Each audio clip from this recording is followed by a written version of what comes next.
সে শান্ত দাঁড়িয়ে রইল। রাজকুমারী সাহস করে নিজের হাত বাড়ালেন এবং ঘোড়ার গাঢ় স্পর্শ করলেন। ঘোড়াটি কিছুই করল না, বরং সে তার ঘাটটা একটু ঝুঁকিয়ে দিল, যেন সে রাজকুমারীর স্পর্শ পছন্দ করছে। রাজকুমারী অবাক হয়ে তার মায়ের দিকে তাকালেন। রানীও আশ্চর্য হয়ে এটা দেখলেন। রাজকুমারী আবার আদর করে ঘোড়ার পিঠ বুলালেন। ঘোড়াটি একেবারে শান্ত রইল। এক দাসী শুকনো ফলে ভরা একটি রূপার থালা এনে রাজকুমারীর হাতে দিল। রাজকুমারী নিজের হাতে বাদাম তুলে ঘোড়ার মুখের কাছে নিয়ে গেলেন। ঘোড়াটি কোনো দ্বিধা না করে তার হাত থেকে শুকনো ফল খেল। এটা দেখে রাজকুমারী খুব খুশি হলেন। রানী বললেন, বেটি, এই ঘোড়াটি তোমাকে পছন্দ করছে, হয়তো এটি তোমার কোমলতা বুঝতে পারছে। রাজকুমারী মুচকি হেসে বললেন, মা, এটি সত্যিই খুব সুন্দর। আমি আমার জীবনে এমন ঘোড়া কখনো দেখিনি। এটি তো একেবারে রাজকীয় মনে হচ্ছে। রাজকুমারী প্রায় আধ ঘন্টা সেখানে থামলেন। তিনি ঘোড়াটিকে দেখতে থাকলেন, তাকে শুকনো ফল খাওয়াতে থাকলেন এবং তার পিঠ চাপড়াতে থাকলেন। ঘোড়াটি পুরো সময় শান্ত এবং সহজ ছিল।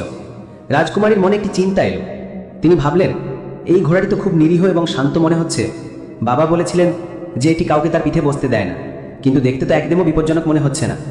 হয়তো ব্যবসায়ী ভুল বলছিল, অথবা সে ঘোড়াদের সামলানোর সঠিক পদ্ধতি জানত না। রাজকুমারী ঘোড় সাবারিতে খুব দক্ষ ছিলেন। তিনি অনেক বুনো এবং একগুয়ে ঘোড়াকে বশ করেছিলেন। তার মনে একটা লোভ জন্মালো যে কেননা একবার এই ঘোড়ার উপর সোয়ারির চেষ্টা করা যাক। দেখতে তো মনে হচ্ছে এটি আমাকে পছন্দ করছে।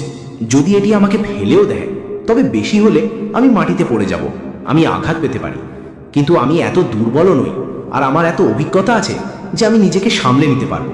রাজকুমারী তার সখীদের দিকে তাকালেন এবং আস্তে করে বললেন, তোমরা সবাই শোনো, খবরদার কেউ যেন বাবা বা অন্য কারো কাছে এই কথা না বলে যে আমি কি করতে যাচ্ছি। আমি কেবল একবার এই ঘোড়ার উপর বসতে চাই, মাত্র 1 মিনিটের জন্য। সখীরা ঘাবড়ে গিয়ে বলল, না মহারানী, এমন করবেন না।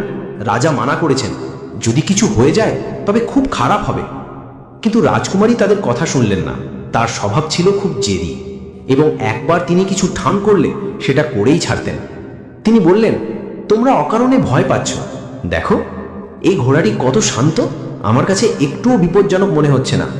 আমি কেবল একবার এর উপর বসবো এবং তারপর নেমে আসবো, এতে কোনো ক্ষতি নেই। রানী সেই সময় অন্য কোণে দাঁড়িয়ে কোনো দাসীর সাথে কথা বলছিলেন এবং তিনি রাজকুমারীর এই কথা শুনতে পাননি। রাজকুমারী মাহারুক তার লম্বা স্কার্টটি একটু গুটিয়ে নিলেন এবং কোনো দ্বিধা ছাড়াই, কোনো স্যাডেল বা জিন ছাড়াই সরাসরি ঘোড়ার নগ্ন পিঠে লাফ দিয়ে বসলেন। সখীরা চুপচাপ দেখতে রইল। তাদের হৃদয়ে দ্রুত ধড়ফড় করছিল। কিন্তু যা হলো তা সবার জন্য আশ্চর্যজনক ছিল।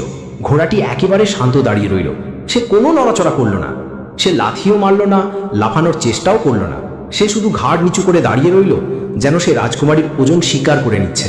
রাজকুমারী খুশি হয়ে তার সখীদের দিকে তাকালেন এবং বললেন, আমি বলেছিলাম না যে সে একে